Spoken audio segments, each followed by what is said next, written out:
Hello there, and welcome to another Cigar Advisor Cigar Review panel, Cigar Review. I'm Gary Korb, Executive Editor for CigarAdvisor.com, and for this month's review, we're going to be smoking the new Aroma de Cuba Pasion Robusto.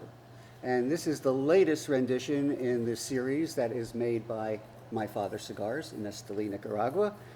But before we get to what we think of the cigar, let's meet the panel. As a child, he didn't have a race car bed. He slept in a humidor bed. Advisor copywriter Jared Hulick is back with us this month. He's got blood in his veins and nicotine on the brain. It's advisor copywriter Paul Lukens. Hello. Hello. And the only binary pronouns he cares about are natural and Maduro. It's advisor managing editor John Pulo. Thank you. There he is. Thank you very Okay, much. so we have the Aroma de Cuba Pasion. This is the Robusto. It's a nice size Robusto. God, your Spanish gets better and better every month. Doesn't it? I know. I just got back from Mexico, so I had some practice. Say it again, but whisper it this La time. Roma de Cuba. La Roma de Cuba. See, that's nice. He's all turned on now. Okay, well, anyway, nice. it's made at My Father Cigars in Esteli, Nicaragua. It's, like I just said, it's 5.5 by 50, which is a nice size Robusto. It's a shade-grown Nicaraguan wrapper grown in a region called Namanji. That's not to do with the game Jumanji, it's Namanji. And I guess Paul's going to tell us a little bit about that. And the binder and filler are all Nicaraguan, so it is a puro. And it comes in a box of 25 cigars, which I like. And you can also buy it at Famous Smoke Shop in singles. So anyway, Paul, why don't you give us a little background on this wonderful cigar that we're smoking here today? All right. Well, first thing that they make note of is that this is grown in a region on a farm, 300-acre estate in Namanji, which is about 18 miles east of Esteli. And this is a Garcia family farm. And about a third of that acreage is devoted to shade-grown Cuban seed tobacco, Nicaraguan tobacco. Namanji is noted for, it has a unique microclimate, right? So the description is just like a little river snaking into the basin. And it's basically an ideal environment to grow a shade-grown tobacco. The rest of the cigar is also from the Garcia family farms. It's a Nicaraguan puro. But I think this is the first from the Garcias using a shade-grown wrapper leaf. Okay, all right. So let's get right down to the construction of this cigar. Jared, what did you think of how it was built? I think it's crafted really well. You can see the rolling lines, but I don't mind when you can see the rolling lines. I kind of like when you can see them. There's this thing about having to be seamless. But I like to be able to see the actual the actual craftsmanship that went into it. I want to see that leaf. So there's a little bit of some slightly raised veins.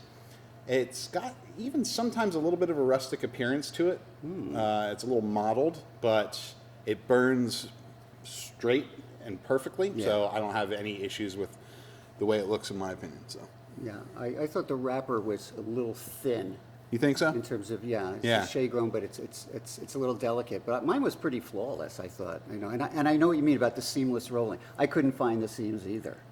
No, I'm saying I can see them. Oh, you can see Yeah, them? yeah. Well, I couldn't find them on mine. I'm saying I don't mind when I can see them though. Okay. So All right. Well, John, how about the draw on the pre-light? What'd you get out of that? Well, draw, I think, was pretty free-flowing, or at least on some of the earlier ones I had smoked. This one providing a little bit of resistance today, but good amounts of smoke.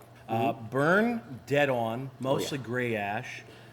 It stacks pretty neatly, but even before you get into that, some of the first things, the funny thing is when a company provides tasting notes, it's almost like they're trying to wish them into existence. Yeah.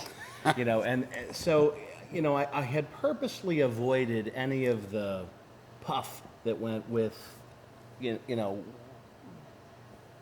let me smoke it first before I actually read anything about it. And it's probably better that way. So I skipped it and then went back after having smoked a lot of it. And wouldn't you know it, they were actually right. Yeah, sometimes they do. Sometimes they do, and this time they did. The pre-light I found barely sweet cocoa. Okay. And specifically, cashews. Yes. I got a Smoked. chocolatey Right? note I got too. smoked Well, cashews. I don't know that notice whether or not they were Or smoked or not. smokiness along with the cashew, maybe? Yeah, it could be. I don't know that it was, that it was that, my palate's that. You So I mean, liar, actually- you wrote nuts. You I wrote wrote, no, look, right there. I crossed out almonds and I put That was, cashews. oh, nuts. It's Yeah. there on the paper, J-Rad. Okay. But it's distinct. It's that distinctive, and and sure enough, I go back and look at the paper, and the Garcias wrote down, and it's got these tastes of such and such and such. I mean, now did I find everything? No, I mean this isn't a word find. It's not search a flavor Right. or anything. But sure enough, like 2 out of 3, 3 out of 4, That's not bad. and there they are. That's not so there was some truth to it, and it was a pretty interesting pre-light, and that gave that led into an interesting profile too. Okay, I agree with you. I definitely got kind of like a chocolatey note on the pre-light. Actually, my pre-light was more herbal and nutty. I did get the nuttiness in there. As far as the toasting and light, I mean, the cigar went right up really nicely. No issues with that. It was totally textbook. The burn has been absolutely excellent. The carbon line is nice and thin on it, and I think the smoke is really nice and creamy on the palate. I did get a chocolatey note when I toasted it, lit it up rather. And the ash is very granular and mostly gray in color, and it appears to be pretty firm, but I think when I ashed it, let's see if it does it here. It breaks up pretty easily, but it holds on pretty nicely. But it stacks nicely. Yeah, it does. It does. Because but- I noticed yeah. that on each of them that the ones we're smoking and the ones that we've already smoked Yeah, too. I agree. Jared, I'm not, Paul. Yes. Paul, how about the aroma? This is the Aroma de Cuba. Does it have The the aroma. Aroma de Cuba? Well, the aroma, it just smells like a good cigar. It doesn't have a floral note. It smells, dare I say manly? But like it smells like a man's smoke, right?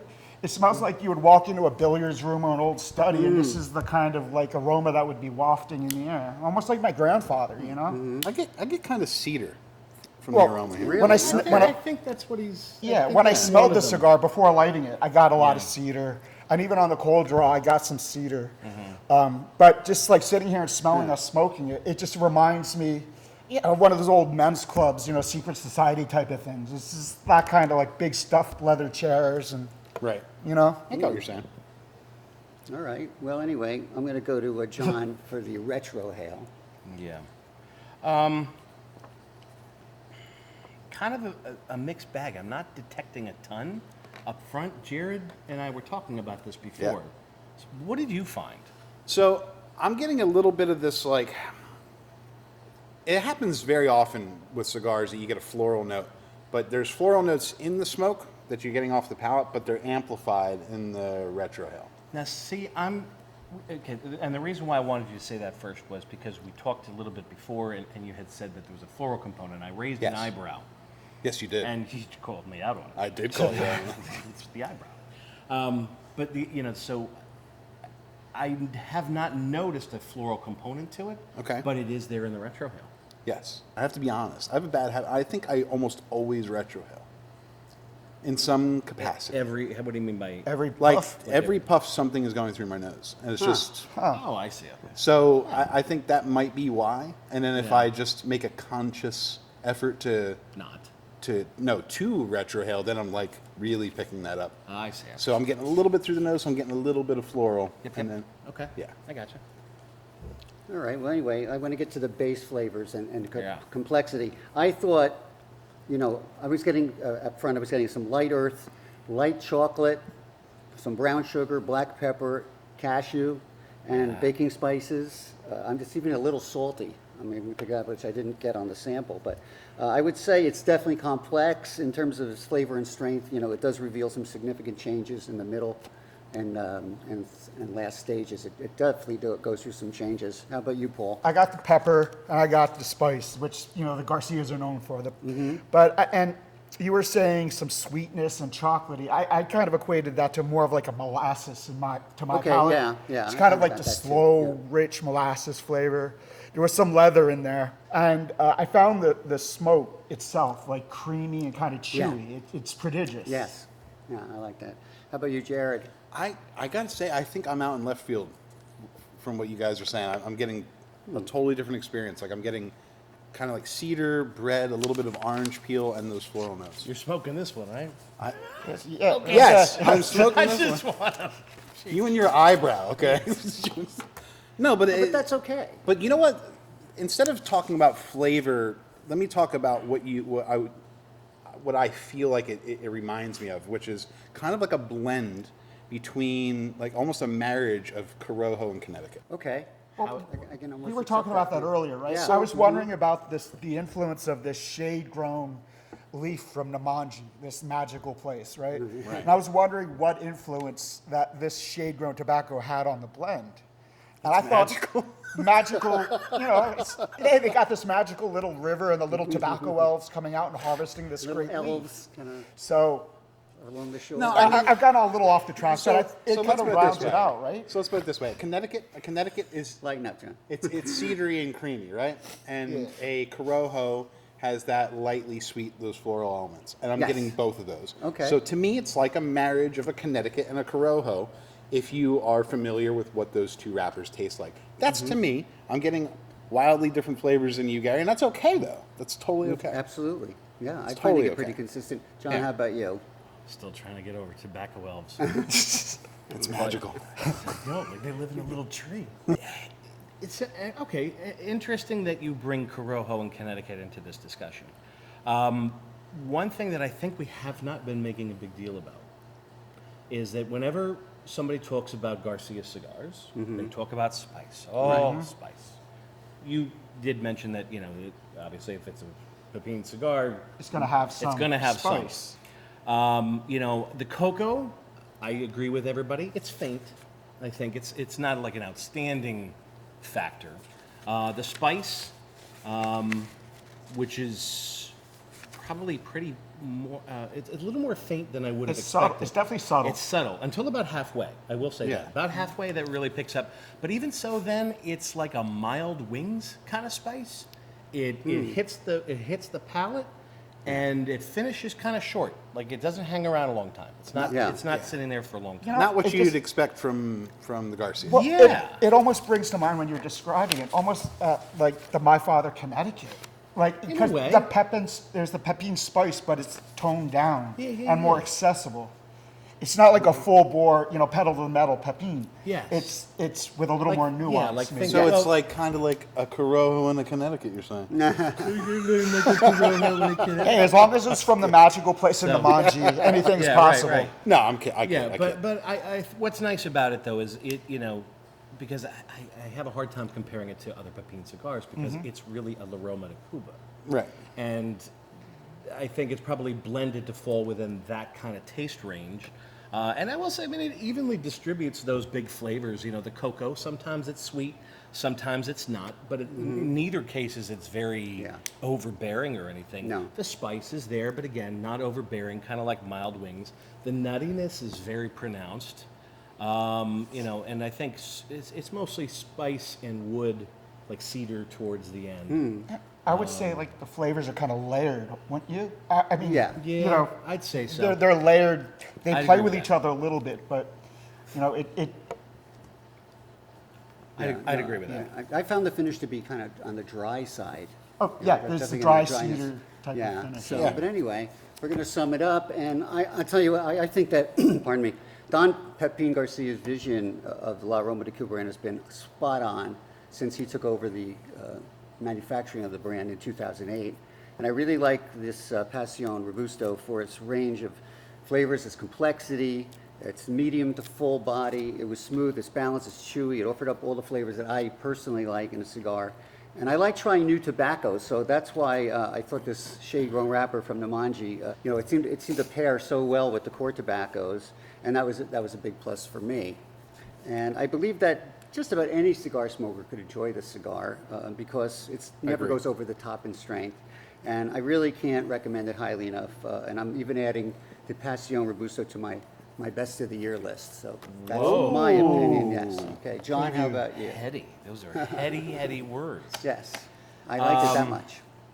So one of the things I will say, a little longer than your run-of-the-mill Robusto. What's this, a 5.5? Yeah, By it's almost a Toro. 50? Yeah, it feels So bigger it's- though. It does.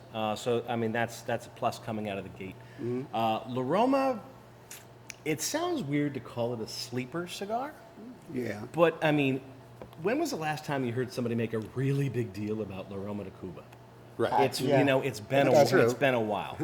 But that being said, La Roma de Cuba has kind of always somehow found its way into my special occasion rotation. Even if it yeah. isn't necessarily a special occasion cigar, it just kind of has something about it. Right.